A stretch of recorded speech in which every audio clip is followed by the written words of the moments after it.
Hello नमस्कार दोस्तों। आज शुक्रवार का दिन के दिन हम आपको आज महालक्ष्मी जी की जो कहानी औरतें सुनती है उसकी भव्य लक्ष्मी व्रत की कथा सुनाते हैं। एक बड़ा शहर था। इस शहर में लाखों लोग रहते थे। पहले के ज़माने के लोग साथ साथ रहते थे, एक दूसरे काम आते थे, पर नए ज़माने के लोग का स्वरूप भी अलग सा है। सब अपने अपने कामों में मगन रहते हैं। किसी को किसी की परवाह नहीं है। घर के सदस्यों को भी एक दूसरे की परवाह नहीं होती। भजन कीर्तन भव भाव दया माया पराक्रम जैसे संस्कार कम हो गए हैं। शहरों में बुराइयां बढ़ रही है। शराब जुआ रेस व्यभिचारी चोरी डकैती आदि बहुत से अपराध शहर में आते रहते हैं। कहावत है कि हजारों निराशा के में एक आस की किरण छिपी है होती है। उसी तरह इतनी सारी बुराइयों के बावजूद शहर में कुछ अच्छे लोग भी रहते हैं। ऐसे अच्छे लोगों में शीला और उसके पति की गृहस्थी मानी जाती है। शीला धार्मिक प्रकृति की संतोषी थी।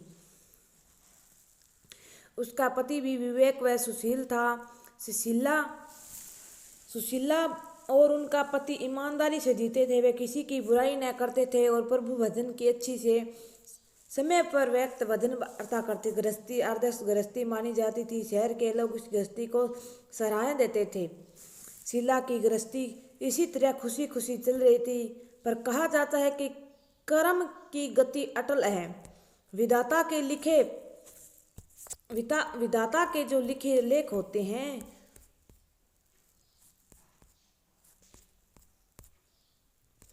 जो विधाते अपने लेख लिखती है उसी को कोई नहीं टाल सकता। इंसान का नसीब पल भर जाता है और रंग बन जाता है। रंग का राजा शीला के पति पर पूर्व जन्म में कर्म भोगने की बाकी रह गए थे।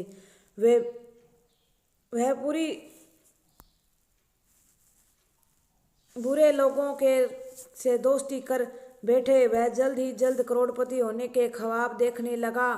उसी इसलिए वह गलत रास्ते पर चल निकला और करोड़पति के बजाय रोडपति बन गए, यानी रास्ते पर भटकते भिखारी जैसे उसकी स्थिति हो गई थी। शराब जय जुआ रेस चरा गंजा आदि बदियों फैली हुई थी।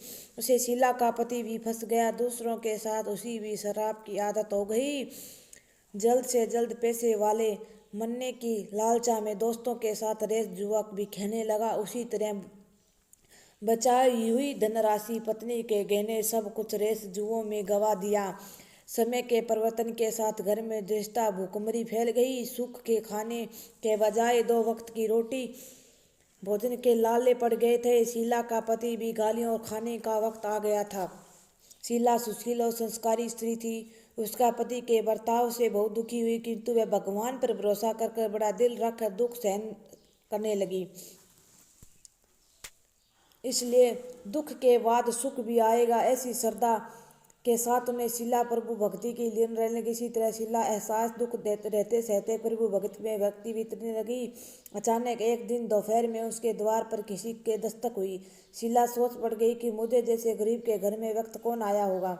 फिर भी द्वार पर गए अतिथि का आदर किया करना चाहा। ऐसे आर्य धर्म के संस्कारी वाली शीला ने खड़े होकर द्वार खोला तो देखा कि एक माँ जी खड़ी थी। वह बड़ी उम्र की लगती थी, किंतु उसके चेहरे पर अलौकिक तेज दिख रहा था। उनकी आंखों में से एक मानो अमृत बह रहा हो। वह भव्य चेहरा का करुणा का प्यार से छलकता हुआ उनके देखते ही शीला के मन में अपार शांति छा गई। वैसे ही शीला जिस माँ जी के पहचानती न थी, फिर भी उन्हें देखकर शीला के रोम रोम में आनंद छा गया। शीला माँ जी को आदर के साथ घर ले आई। घर में बिठाने के लिए कुछ भी नहीं था। शीला पे सुकाचा पर एक फटी हुई चादर पर उसको बिठाया।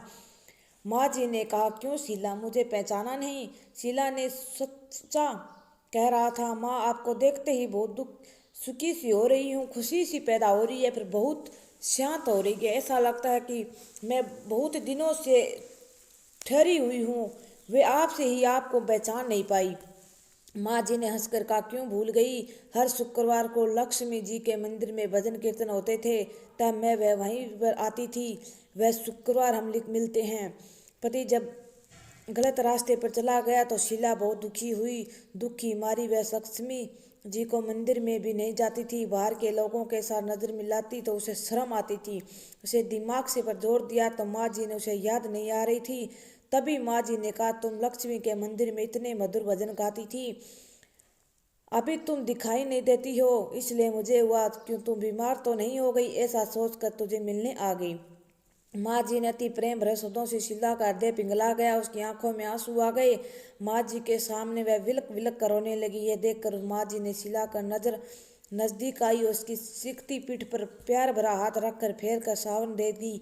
माँ जी ने कहा, बेटी तो सुख और दुख तो धूप छाया जैसी होती है, सुख के पीछे दुख आता है, दुख के पीछे सुख भी आता है। धैर्य रखो बेटी, तुम्हें क्या परेशानी है, अपने दुख की बात मुझे सुनकर हल्का हो जाएगा, तेरे दुख का कोई उपाय भी नहीं मिल जाएगा। माँ जी का बात सुनकर शीला के मन में शांति मिली। उसने माँ जी को, मेरी गृहस्थी के भरपूर सुख दुखों के पति की सुशील थे, अचानक हमारा भाग्य से रूठ गया कि मेरा पति बुरी संगति में फंस गया और बुरी आदतों के शिकार हो गया, अपना सब सुख गवा बैठी, रास्ते में भिखारी बन गए हैं। यह सुनकर माँ जी ने कहा, ऐसा कहा जाता है कि कर्म गति नारी होती है इस संसार में, अपने कर्म भोगने के पीड़ा, क्योंकि तुम चिंता मत करो, तुम कर्म भी भोगती चुकी हो, अब तुम्हारे सुख के दिन अवश्य आएंगे। तुम तो माँ लक्ष्मी जी के भक्ति हो। माँ लक्ष्मी जी तो प्रेम और करुणा के अवतार है, अपने भक्तों को हमेशा माता रखती है, इसलिए तुम धैर्य रखो, माँ का व्रत कराया करो, कुछ ठीक हो जाएगा। माँ लक्ष्मी माता का व्रत करने से बात सुनकर शीला के चेहरे पर चमक आई। उसने पूछा, माँ लक्ष्मी का व्रत कैसे किया जाता है, तो वह समझाइए। व्रत अवश्य करूँगी, माँ जी ने कहा। माँ बेटी, व्रत बहुत सरल है, उसे लक्ष्मी व्रत या भव्य लक्ष्मी व्रत कहा जाता है। ये व्रत करने वाले सब मनोकामना पूर्ण होती है, वह सुख संपत्ति अवश्य प्राप्त आता है। ऐसा कहकर माँ जी ने भव्य लक्ष्मी व्रत का विधि कहने लगी। बेटी, भव्य लक्ष्मी व्रत सीधा साधा व्रत थी, किंतु कई लोगों ने गलत तरीके से करते हैं, उसका फल नहीं मिलता। कई लोग कहते हैं कि सोने के गहने, हल्दी, कुमकुम पूजा करो बस व्रत हो जाएंगे, फिर ऐसा कहा नहीं, कोई भी व्रत शास्त्रीय विधि करना चाहिए जिसका फल मिलता है। सच्ची बात यह है कि सोने गहनों से विधि पूजन करना नहीं चाहिए।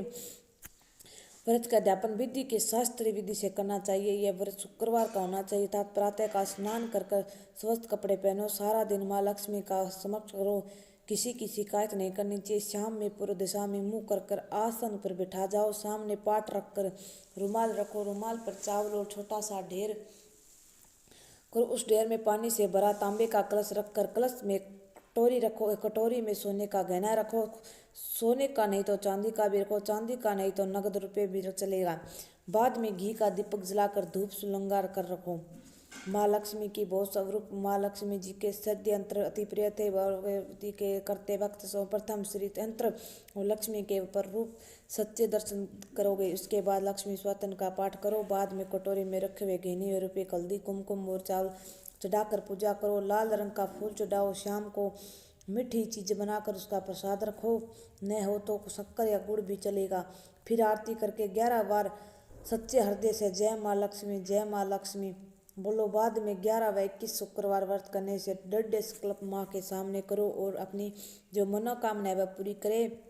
माँ लक्ष्मी जी से विनती करो, फिर माँ का प्रसाद बांटो और थोड़ा प्रसाद अपने लिए रखो। अगर आप भी शक्ति हो तो सारा दिन उपवास रखो और सिर्फ प्रसाद खाकर शुक्रवार का व्रत करो। न शीघ्रित हो तो एक बार शाम को प्रसाद ग्रहण कर समय का खाना खा लो। अगर थोड़ी शक्ति भी न हो तो 2 बार भोजन कर सकते हो। बाद में कटोरी में रखा गहन या रुपये लो, कलश में पानी तुलसी के क्यारी पर डाल दो और चावल के पक्षियों को डाल दो। उसी तरह शास्त्रीय विधि में व्रत करने का फल अवश्य मिलता है।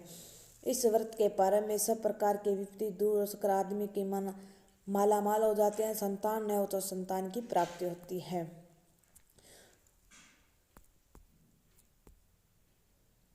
जिसमें अनेक होते हैं। धन्यवाद दोस्तों, अगर हमसे कोई भूल हुई तो हमें माफ़ करना।